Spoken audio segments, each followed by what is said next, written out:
Hi friends, இந்த chicken குழம்புக்கு இதெல்லாம் எதுவுமே தேவையில்லைங்க. என்னான்னு பார்க்குறீங்களா? ஒரு கடாயில் எண்ணெய், பட்டை, கிராம்பு, ஏலக்காய் போட்டுக்கிட்டு வெங்காயம், பச்சை மிளகா போட்டு நல்லா வதக்கிக்கோங்க.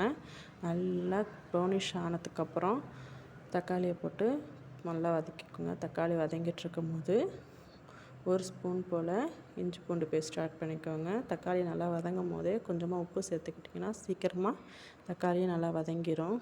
இஞ்சி பூண்டு பேஸ்ட் ஆட் பண்ணி நல்லா வதங்கினதுக்கப்புறம் புதினா கொத்தமல்லி தழை சேர்த்துக்கோங்க.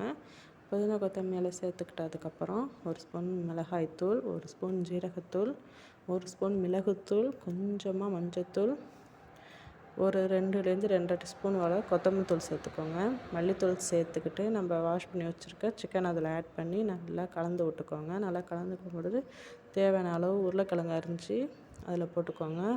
உருளைக்கிழங்கு சேர்த்து கொஞ்சமாக தண்ணி சேர்த்து நல்லா கொதிக்க விடுங்க. நல்லா கொதித்ததுக்கப்புறம் சிக்கன்லாம் நல்லா வெந்ததுக்கப்புறம் கொஞ்சமாக தேங்காய் அதில் அரைச்சி சேர்த்துக்கோங்க.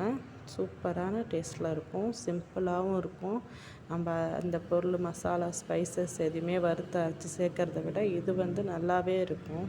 டேஸ்ட் பண்ணி பாருங்கள், ட்ரை பண்ணி பாருங்கள், மிஸ் பண்ணாதீங்க. பிடிச்சிருந்தா சப்ஸ்கிரைப் பண்ணுங்கள். தேங்க்யூ.